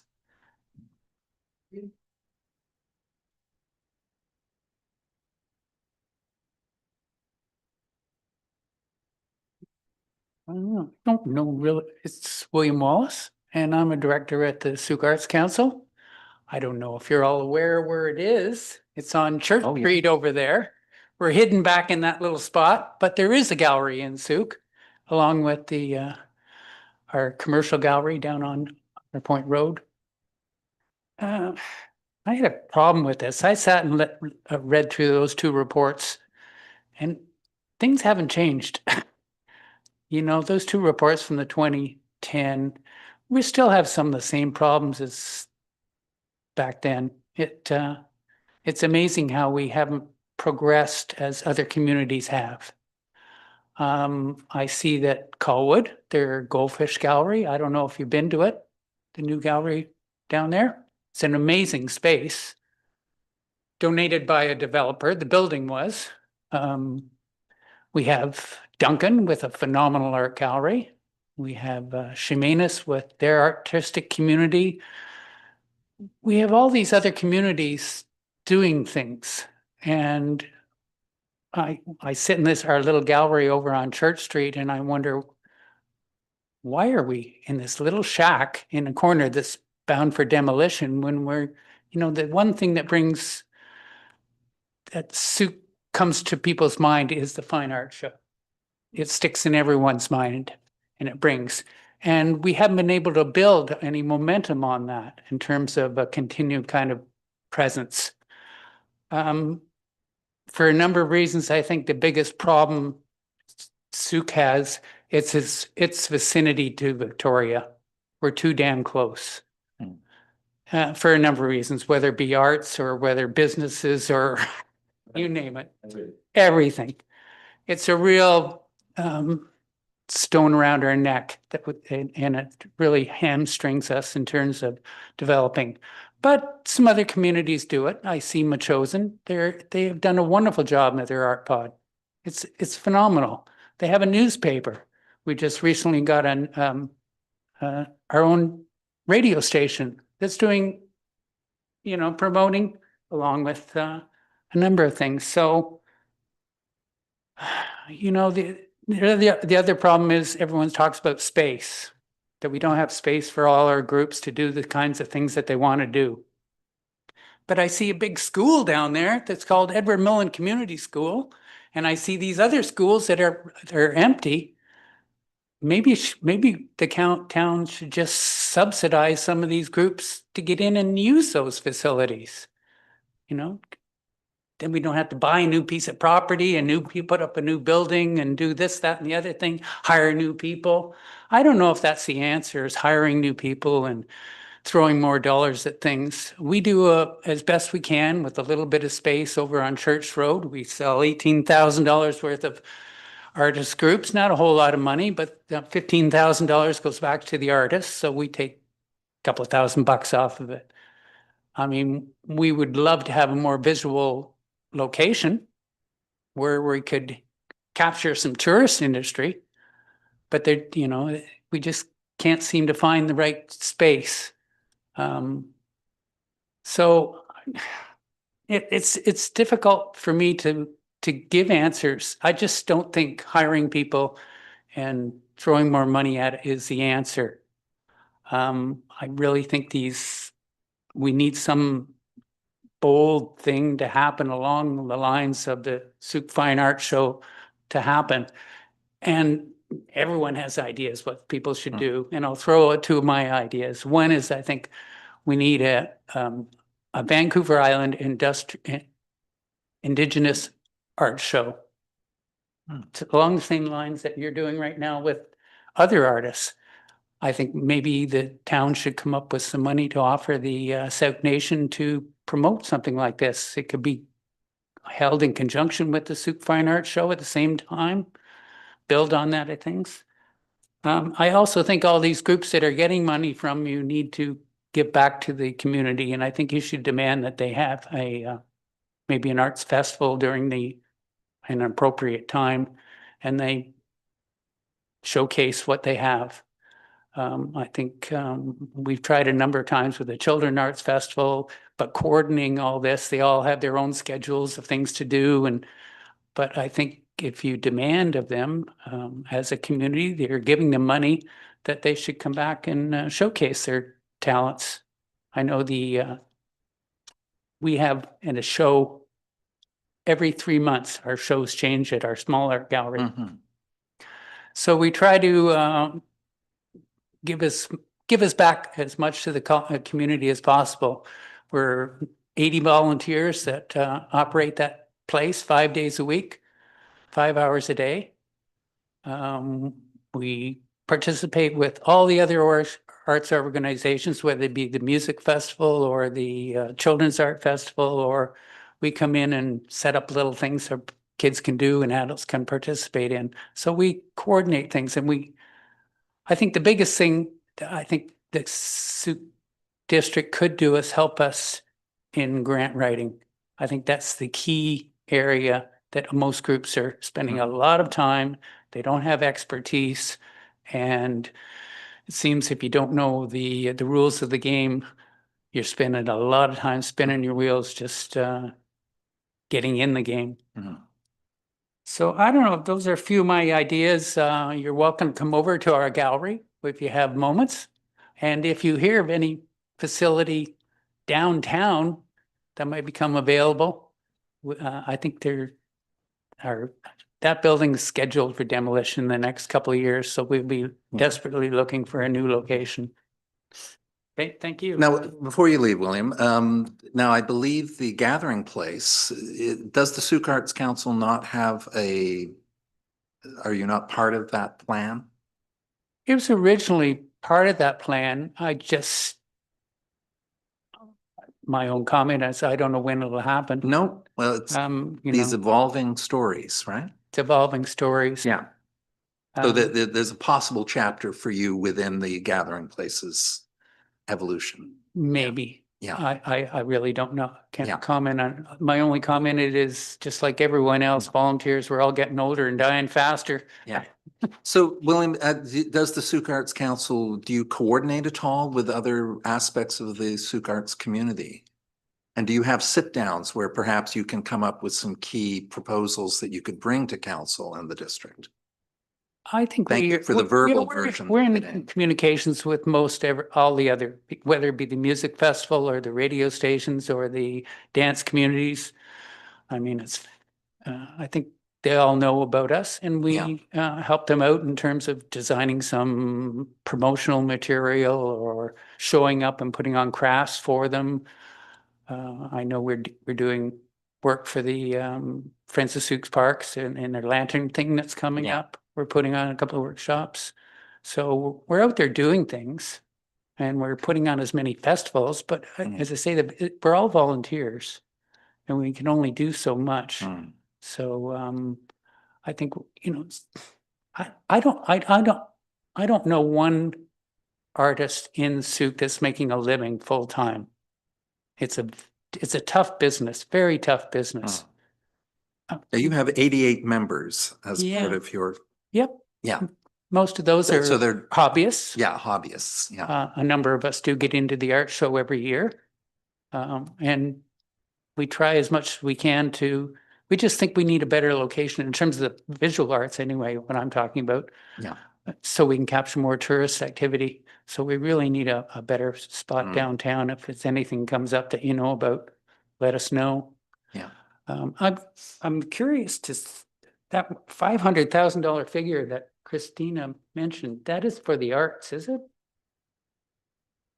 That's all of the under the community investment program umbrella. So it's quite a wide variety. Do you know what the arts would get of that 500,000? Not off the top of my head. I'd have to get back to you, but I'm happy to follow up. I'd be interested to see.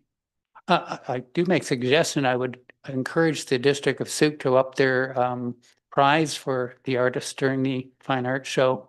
It's $500 winner. $500 now, but Okay. Money. well, a little bit more money. Okay. Thank you. Yeah. All right. So I think we now committee, how are we going to move forward with this? I have a few thoughts, but I'll share. I think we might receive what we've heard today for information.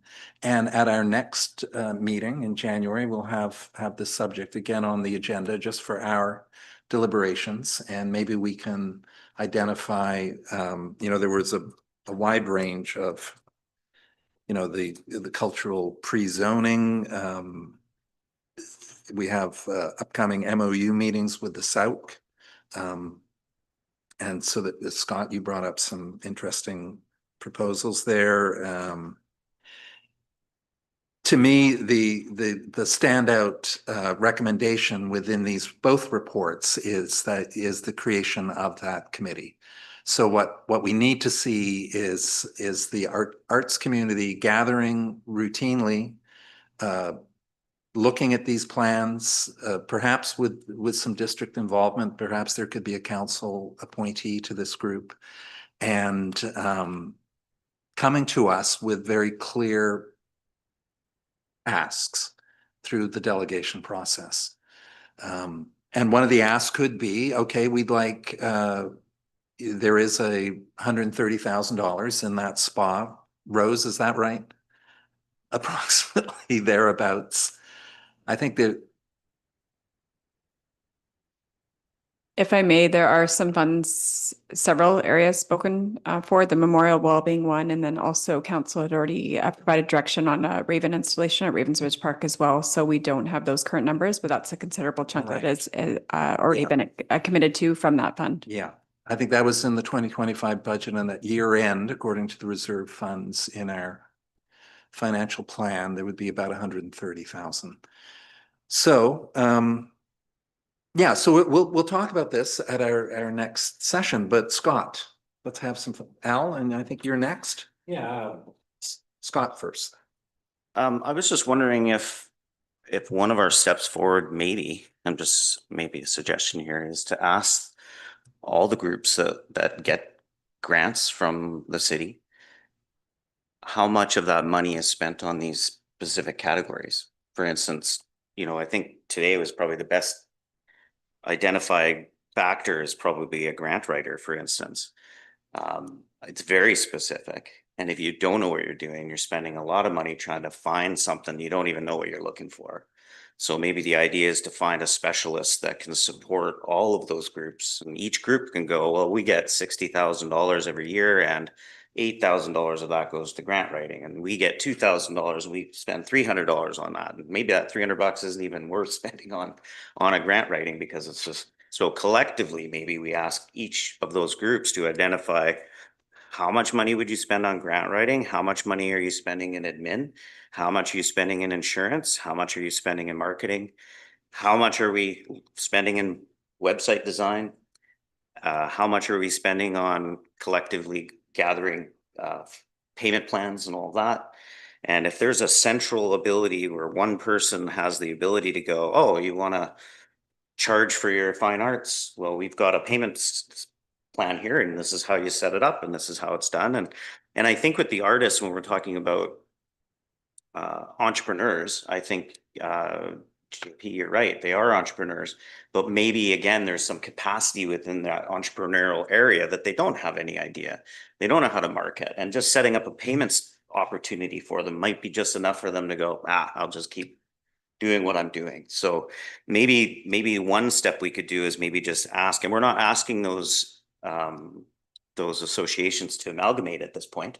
We're just asking them to identify. So maybe then we take a look at a broader picture and go, there is, I don't know, $80,000 worth of grant writing that we could collectively now put together, and then individually come to that grant writer and go, I want a grant for this. And that grant writer might have that specialty area to go, oh, I know of this grant, I know of this grant. So maybe taking a look at it at a bigger, broader picture without making any of these associations feel they're going to lose their funding for that. It's more to just open up the conversation and just see if there's an opportunity for Sooke itself to spend that money collectively a little bit better.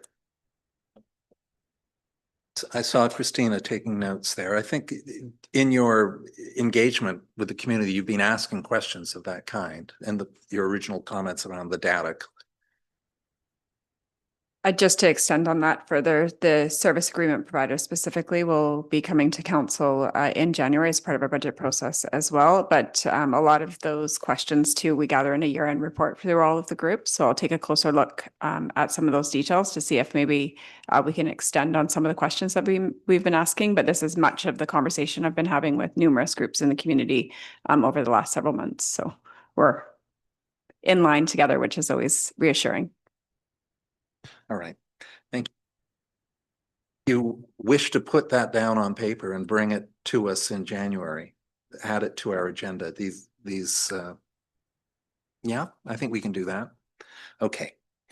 Al, and then Tony, I think, and Kevin. to the chair, if you're bringing this back in January, please be specific. Yeah. Drill down on 4 things and just 4 things, and I will trust you as chair to, I think you've heard enough today to just talk about those 4 things. Because if we just talk about many, many things we hear today, we'll get absolutely nowhere. So we better drill down on a few that are realistic and see what we can do. Okay. I just have a few comments. The first one is really around some of what Scott was talking about in terms of the services that could be offered. I think that I want to get back to what JP was saying, which is low hanging fruit and what can we get in way of quick successes that we can show people and show the community and show the arts community specifically. And I think that you identified honestly a couple. One is the marketing piece where we already have a website that can actually provide a central point if it's used, if it's well used, if it goes that direction, if it's used as the main portal. The other thing is grant writing. And what I wanted to talk about a little bit further was which is what's happening with Sooke Food Chi and the Sooke Regional Food Systems Network as basically a resource for council in terms of food policy. But at the same time, they receive assistance with things like grant writing and administrative support to help with their activities. I think that that kind of a model really needs to be explored in terms of what kind of support staff can provide in terms of grant writing, marketing, and so on and so forth. And basically, instead of going to the taxpayers for the monies to support various arts groups, having someone with the experience to not waste their time on the grant writing and know exactly how to do it, how to coordinate different organizations. And instead of trying to herd cats, basically, you're offering a service and whoever wants to use it can use it. I have this idea in my head of the Culture, Arts and Vibrancy Association of Sooke, which by the way, strangely enough, comes to Canvas. Just saying. It was an accident completely, really. So if you had a broader canvas to work with, we could actually just attract the groups to work together. And then at that point, as we try and refresh our culture plan, as we try and actually really incorporate creative entrepreneurship, which I think in an age of AI is critical, because what can we offer that AI doesn't? Well, creativity, obviously. So if we're going to do this stuff, we need to actually move our economy. What is, according to the South Island Prosperity Project, we have lots to offer, but what they look at mostly are things like pharmaceuticals and oceanography and the blue economy. And that's all quite true, but that's more Victoria. In Sooke, arts. We can offer arts and trails, and there's lots of stuff. We can offer beauty, and we can really specialize in creative jobs that actually do that sort of thing. So I think that in terms of what the ACDEF committee should be doing, we really need to focus and lean into our strengths. This is one of them. And I'm extraordinarily grateful that everybody who knows about this stuff has come here to share this with this group today. So thank you very much. Thank you, Tony. Canvas. I do like the sound of that. Yeah. Kevin. Yeah, and echo what everyone has said, but for me, it's like we feel like we're kind of, and I'm, you know, respectfully say, you know what, grant writing is one of the issues. Feels like we have to kind of have more of a, I don't know, an informal round table to say, what are the burning issues with a number of the organizations and where can we strike off the top 4 things, take it to council, get it woven into our strat plan as well as our potential.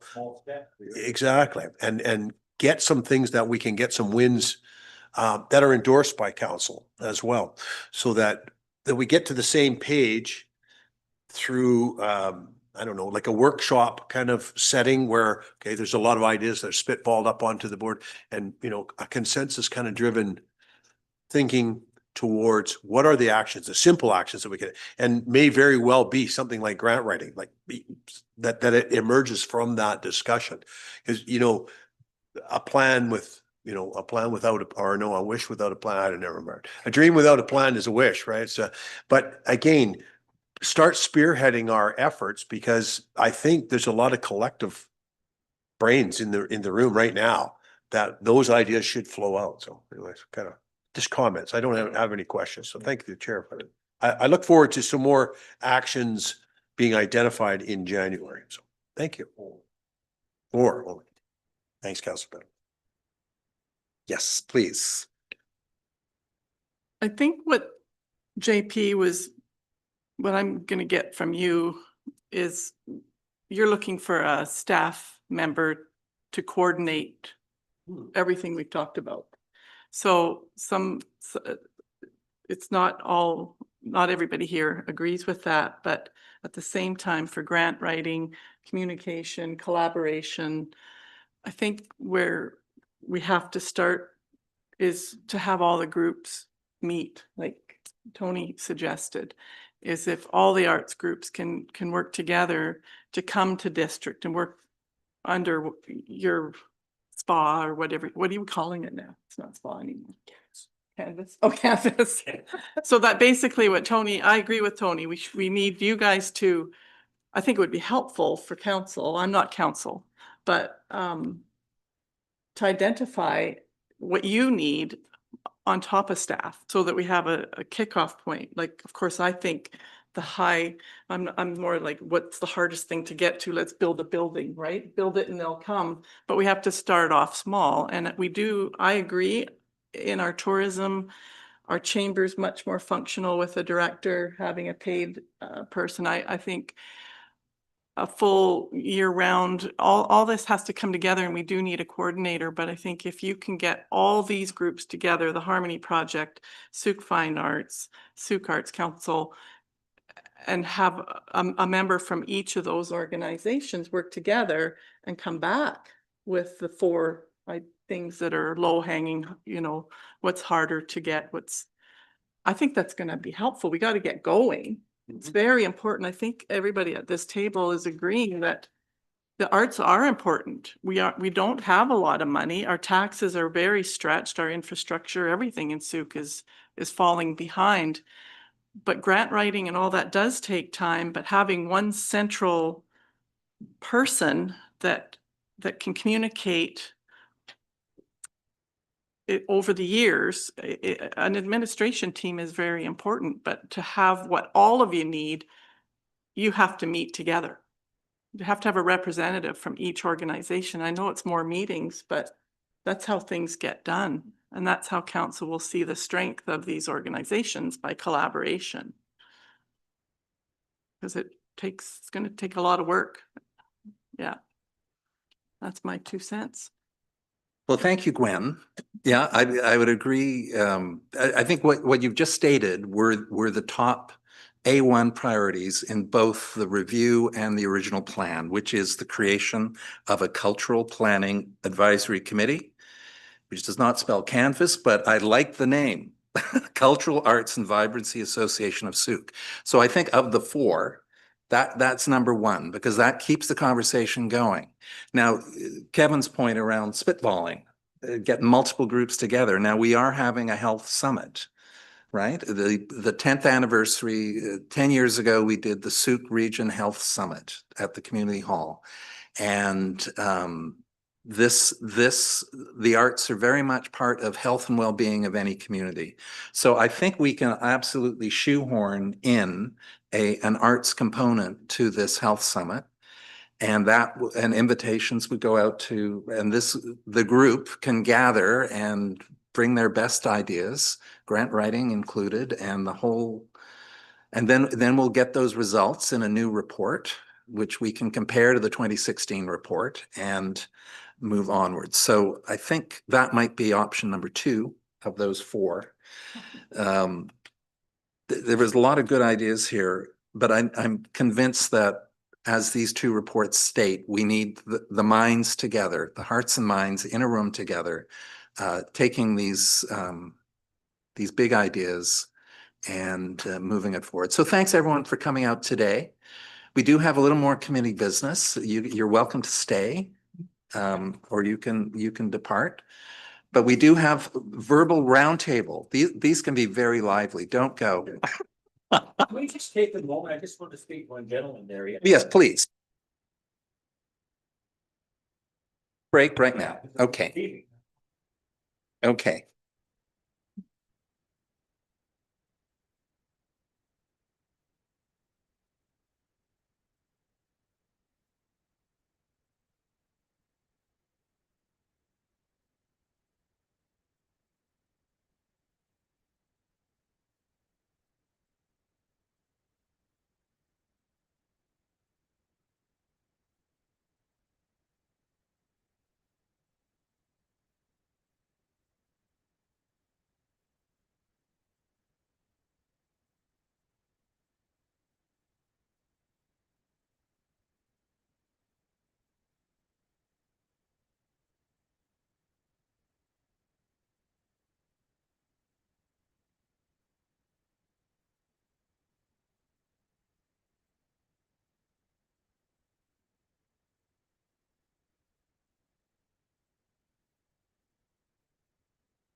He's not here. But hey, The next part of it. well, we're just gonna do a quick round. We have Marlene is here. She's gonna, and what's that? Your turn. Come on up.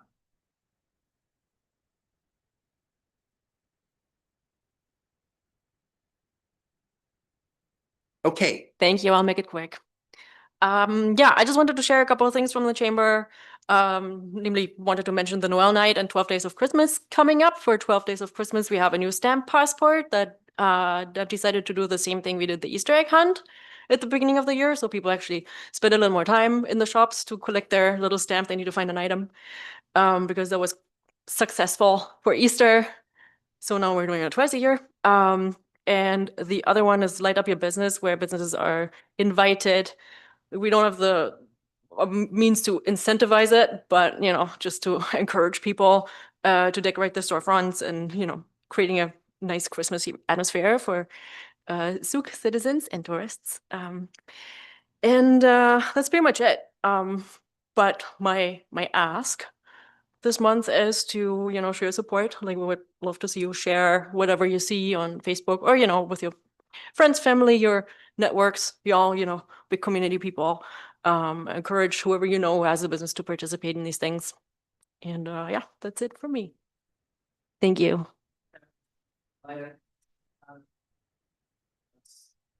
I'm not sure, actually. Like, this is the first year I remember their flyers that they've spread out for the businesses, and I don't remember us having flyers in the last couple of years. So maybe it's the first year it's running under a dedicated name, but I'm not 100% sure. is going to come up in our budget deliberations next year. So that will help with these kind of initiatives, light up your business. Yeah, that would be great. Yeah. So fingers crossed that we get that $10,000 through. And I just quickly note Noel night. Is that, do you collaborate with the chamber on that? Yep. Yes, Deb is at the meeting. Because she's got the contacts, because we really are very informal. We're trying to fit it in with all our work. So having that paid administration is amazing. And I don't know how she does it. She's got a lot of energy. She's only 2 or 3 days, isn't she? 2 days? Yeah, it's 2 very long days though. I think it's Yeah, but yeah, so we're grateful for that help that we have. That her. special person. Yeah, and that'll, Yeah. it goes back to that one person for organizations. And if we can collaborate with tourism and chamber and have one full-time or 2 people, just like JP was saying for the Arts Council. Hmm. Yeah, it keeps things organized. But yeah, it's been a great collaboration. Yeah, I'd want her. Want her. Okay, thank you, Marlene. Okay, so we'll do a roundtable. Anyone have any shares? Tony? Okay, this is an unabashed plug. As some may have gathered, I'm part of a choir. Yeah, and we're performing this Friday and Saturday, 7:30 at the community hall and 2:30 in Montepuk. It's made in Canada, so it's all Canadian music. And should be quite a lot of fun if you like Gordon Lightfoot and Stan Rogers. So there we go. And we would do the Noel night shopping. Is that on the Friday night or the Saturday? That's Friday. Friday We night. have 3 big events this weekend. Noel night's Friday, 4 to 8, so people can come early and go see you. And then Saturday is it the Moss Cottage Saturday or Sunday's Moss Cottage? And Saturday's Moss Cottage and also Breakfast with Santa. Yeah. And then Sunday is the parade and also Sooke for Philharmonic Orchestra. We do have, again, I'll plug the events.ca, the events.sooke.ca. All of these items are on the calendar, and you can also subscribe to receive a weekly digest. And you can also directly add them to any of your Outlook or any calendars that you use at the click of a button. So That's awesome. Thank you. And the Santa parade's been mentioned, Al? coordinator, organizer? No, I just get all the floats ready, but I'm certainly involved in it. But yeah, it's a big one for us. The Lions just love it, and I think the community just loves it. And yeah, it's too bad we can't go through the downtown anymore. I preferred it down there, but good old MOTT doesn't like it. The other thing is Santa's breakfast this year. We've added an hour before everybody else comes for autistic kids. Autistic kids have trouble coming to these big venues, and it's all noise and clatter. So we're having a quieter event at 8 o'clock. I think it's 8. I have to be there at 6. I don't know that. At 8 o'clock, and then we open up to the general public at 9. So you know, hope to see people there. It's always fun, and you know, we raise money for the food bank and good stuff. That's about it. Yeah, Kevin, anything? Oh, just a couple of events. There was the Charters River Interpreter Senator yesterday, their annual Christmas get together or whatever they call it. I'm not sure what they call it. Friends of Charters River, I think is what it's called. Friday night, I participated in the auction at Sea of Bloom to raise funds for the food bank. I think they had an enormous amount of donated items in there. So I walked away with pizzas for a year, which will hopefully feed my grandchildren and at a substantial price, but I mean, at a substantial savings. Like, that's probably it. But it was well attended, and it looked like they hosted a really, really good event. And there was some mocktails there, which were quite tasty. In that beautiful new store. In that beautiful new store, exactly. Yeah, so that's good. Yeah. Okay. Scott Cecinos, what's shaking in your neighborhood? Not much. No? No. Just running my program.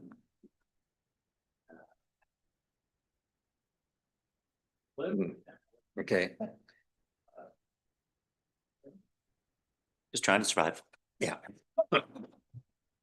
Well, yeah, it's the time to go for a stickleback meal. Yeah. I'll just quickly share, I went to the Sooke, South Island Prosperity Project event last week. Tony was there, and Gail Scott and Deb from the chamber and Peter Dukakis from WorkLink. We were all there, and it was looking at the rising economy report that we received as a committee last month. And they had inspirational speakers, a guy from Sydney, now based in Langford, who's taken a startup using seaweed. Tony, help me here.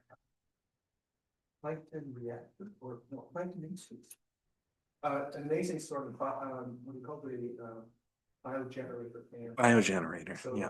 they've got different levels of food chain where they start at the algae, move on to zooplankton and so on and so forth, basically producing protein at the end. These devices are being sold internationally around the world. Yeah. About 95 of their businesses for export. They're bringing in millions and millions of dollars into the local economy. And they're also creating strong teams with really powerful, PhDs and solid background. They're bringing in the brains of the ocean tech to actually make Victoria and this region, basically a node for this sort of work. So that was actually quite fascinating. Yeah, it was fascinating. And his survival story, because he started this idea in his basement in 15 years ago. And, basically it's not been until the last 3 or 4 years that he's solvent. And there's all this network of support organizations out there that kept him afloat and provided all this, taking his business plans, breaking them down and rebuilding them. So that was quite inspirational. And then in the afternoon, we had these breakout groups on a whole wide range of subjects. So the report will emerge in due course, and we'll share it with the committee. And on that note, let's call for an adjournment. Nancy. Oh, yeah, sorry, you're right. We have two bits of Just a business. small little housekeeping item first. Nancy coached me on this, and I promptly forgot it. So first of all, we need to have a motion to receive the arts for information. That's Tony, I saw first, and then Al is seconded, all approved. Yes. And then we have an issue around this, the scheduling of the next meeting, given that it's shortly after the new year. So we need to look at the following Wednesday, January 13th at 1 p.m. And I think that is, neither of us had a calendar, but we think Wednesday, January 13th at 1 p.m. Apologies, that's the Tuesday, so it will be the 14th. 14th, okay. Pardon me? Wednesday is the 14th. So the Tuesday, the LUDC got moved to that Tuesday. And then we have a regular council meeting in the evening. I think that just might be a little too much for that day to have some of council there from 1 o'clock and then short break and then jump into another Yeah. meeting. So if we could do that on the Wednesday, the 14th, I think Yeah. that would be ideal. Okay. Same time, yes. And I'd be remiss not to mention the OCP public hearing on Wednesday, starting at 6 o'clock.